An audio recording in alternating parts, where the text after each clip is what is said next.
गीता ज्ञानदाता ब्रह्म ने अपनी भक्ति तो उसने बता दी अलग से 8वें अध्याय के 13वें श्लोक में कि मेरा तेको अक्षर है, नथिंग एल्स।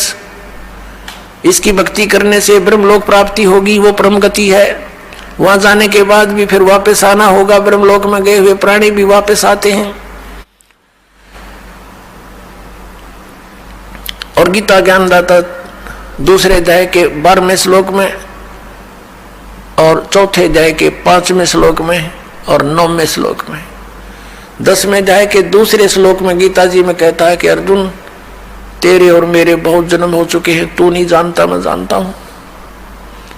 मेरे कर्म और जन्म अलौकिक है। इसे सिद्ध होगा कि इस गीता ज्ञानदाता कहता 8वें अध्याय के 13वें श्लोक में ओम इति एकाक्षरम ब्रह्म व्यवहारण माम अनुसमरण ये परियाति तो जमदेहम स याति परमाम गतिम। मुझ ब्रह्म का केवल एक ओम अक्षर है, नथिंग एल्स। मेरे मुख से ये ओंकार एक प्रणव मंत्र उच्चारण हुआ था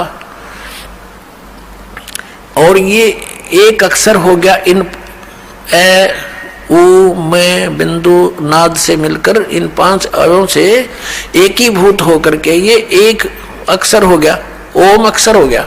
तो गीता अध्याय नंबर 8 के श्लोक नंबर 13 में, गीता अध्याय नंबर 8 के श्लोक नंबर 13 में ये वही कह रहा कि ओम इति एकाक्षरम ब्रह्म व्यवहारण माम अनुसमरण ये प्रियाति तदे हम सयाति प्रमाम गतिम। मुझ ब्रह्म का यह एक ओम अक्षर है, नथिंग एल्स। अंतिम समय तक इसकी साधना भक्ति करता हुआ, श्रवण करता हुआ जो शरीर त्याग कर जाता है वह परम गति को प्राप्त होता। कौन सी परम गति? ओम से मिलने वाली स्थिति गति। वो क्या है? वो ब्रह्मलोक प्राप्ति है। 8वें अध्याय के 16वें श्लोक में कहा कि ब्रह्मलोक पर्यंत भी सभी पुनरावृत्ति के अंदर वहां गए प्राणी भी पुनर्जन्म हो आते हैं, क्योंकि ये खुद कहता है मेरा भी जन्म होता है, तेरा भी होता है। तो इससे जन्म मृत्यु, ये दीर्घ रोग, परम शांति, ये दीर्घ रोग नहीं नष्ट हो सकता और परम शांति नहीं हो सकती।